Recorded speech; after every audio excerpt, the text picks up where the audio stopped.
ಬಹುಶಃ ಜಗತ್ತಿನಲ್ಲಿ ಅತ್ಯಂತ ಶ್ರೇಷ್ಠ ಸಂವಿಧಾನ ಭಾರತ ದೇಶದ್ದು ಅಂತಕ್ಕಂಥದ್ದನ್ನ ಹೇಳಲಿಕ್ಕೆ ಬಯಸ್ತೇನೆ.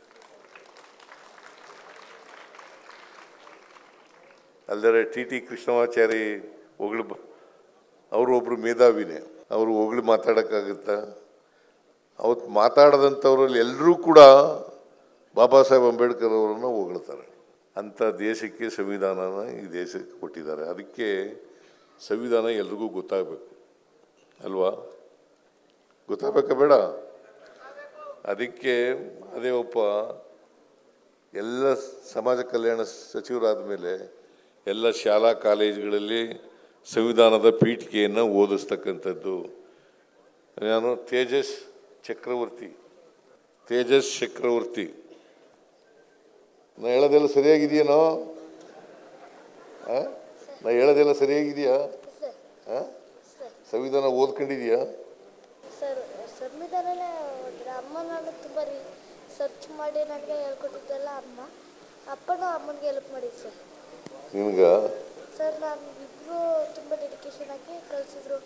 ನಾನೇ ಚಿಕ್ಕವನಿದ್ದಾಗ ನಾನು ಪಾರ್ಲಿಮೆಂಟ್ ಹೋಗಿದ್ದೆ. ಹೋಗಿದ್ಯಾ? ವೆರಿ ಗುಡ್ ಮೂಲ ಸಂವಿಧಾನ ನೋಡಿ ಆವಾಗ. Very good. ನಾನು ಹೇಳ್ತಾ ಇರೋದಿಲ್ಲ ಸರಿಯಾಗಿದೆಯಾ? ನೋಡಿ ಅವನು ಸರಿ ಇದೆ ಅಂತಂದ್ರೆ ಸರಿಯಾಗಿದೆ ಅಂತ ಅರ್ಥ. ಆಯ್ತು, ನೀವು ಬಿಡಪ್ಪ, ನೀನು ಇದು ಹೇಳೋಕೆ ಅಂತ ಕೂತಿದೀಯ ನೀನು.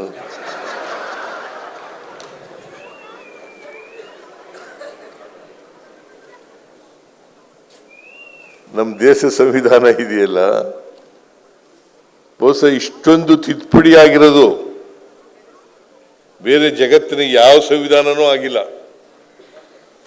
ಅಲ್ವಾ? 106 ತಿದ್ದುಪಡಿಗಳಾಗಿರೋದು, 106.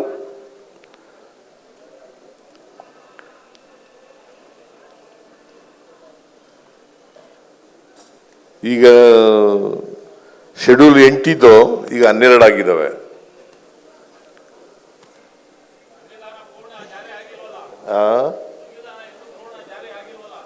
ಜಾರಿ ಆಗಿಲ್ಲ ಅಂತಂದ್ರೆ ಜಾರಿ ಯಾಕಾಗಿಲ್ಲ ಅಂತ ಗೊತ್ತಾಯ್ತಾ ನಿನ್ಗೆ? ಕೂತ್ಗಳಪ್ಪ, ನೀನು ಜಾರಿ ಆಗಿಲ್ಲ ಅಂತ ಹೇಳೋದು ನಾನು ಹೇಳ್ತಾ ಇದ್ದೀನಿ. ಕೂತ್ಕೋ. ಸಂವಿಧಾನ ಈಗಲೂ ಜಾರಿಯಾಗಿಲ್ಲ. ಜಾರಿಯಾಗಿ ಯಾಕಾಗಿಲ್ಲ ಅಂತಂದ್ರೆ ಗಟ್ಟಿ ಮಾಡ್ತಕ್ಕಂಥ ಸಮಾಜದಲ್ಲಿ ಸಾಮಾಜಿಕ ವ್ಯವಸ್ಥೆಯನ್ನು ಗಟ್ಟಿ ಮಾಡ್ತಕ್ಕಂಥವ್ರು ಇದ್ದಾರೆ. ಇವು ನಮ್ಮ ಪಲ್ಲವಿ ಹೇಳ್ತಾ ಇದ್ದಾಳೆ, ಹಸ್ರತ್ ಮೋಹನಿ ಅಲ್ಲ, ಮೋಹನ್ ಸೈನ್ ಮಾಡಿಲ್ಲ ಅಂತ ಹೇಳ್ತಾ ಇದ್ದಾರೆ.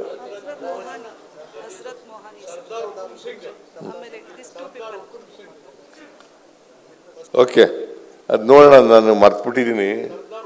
ಈಗ ಮರ್ತಿರೋದನ್ನೆಲ್ಲ ಹೇಳ್ಬಾರ್ದು. ಗೊತ್ತಿದ್ರೆ ಮಾತ್ರ ಹೇಳ್ಬೇಕು, ಗೊತ್ತಿರೋದೆಲ್ಲ ಹೇಳಕ್ ಹೋಗ್ಬಾರ್ದು. ಅವರು ನಮ್ಮ ಸ್ನೇಹಿತರು ಕೂತ್ಕೊಳ್ಳಿ. ನೋಡಿ, ಇವರೆಲ್ಲ ಸೈನ್ ಮಾಡಿದ್ದಾರೆ. 285 ಜನ ಅವತ್ತು ಪ್ರೆಸೆಂಟ್ ಆಗಿದ್ದವರು. ಆ 285 ಜನದಲ್ಲಿ 284 ಜನ ಸೈನ್ ಹಾಕ್ತಾರೆ. ಒಬ್ಬನೇ ಒಬ್ಬ ಸೈನ್ ಹಾಕಲ್ಲ. ಓಕೆ, ನಾನು ಅದಕ್ಕೆ ಡಿಬೇಟ್ಸ್ ಇದೆಯಲ್ಲ, ಕಾನ್ಸ್ಟಿಟ್ಯೂಯೆಂಟ್ ಅಸೆಂಬ್ಲಿ ಡಿಬೇಟ್ಸ್ ಇದೆಯಲ್ಲ, ಆ ಡಿಬೇಟ್ಸ್ನ ಕನ್ನಡಕ್ಕೆ ತರ್ಜುಮೆ ಮಾಡಿದ್ದೀನಿ. ಅದು ಹಿಂದಿನಲ್ಲಿ ಇಂಗ್ಲೀಷ್ನಲ್ಲಿ ಇತ್ತು, ಕನ್ನಡಕ್ಕೆ ತರ್ಜುಮೆ ಮಾಡಿದ್ದೀನಿ. ಅಂತಂದ್ರೆ ಯಾಕೆ ಮಾಡಿದೆ ಅಂತಂದ್ರೆ ಕನ್ನಡಿಗರೆಲ್ಲ ಓದಬೇಕು ಅನ್ನೋ ಕಾರಣ.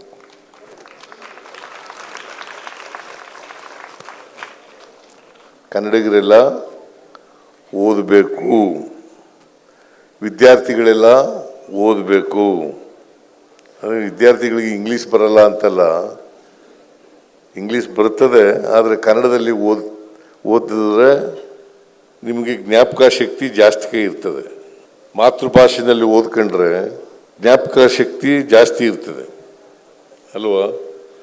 ನಾನು ಹೈಸ್ಕೂಲ್ ಫಸ್ಟ್ ಇಯರ್ನಲ್ಲಿ ಕನ್ನಡ ವ್ಯಾಕರಣ ಕಲ್ತಿದ್ದು ಈಗಲೂ ಜ್ಞಾಪಕ ಇದೆ ನನಗೆ.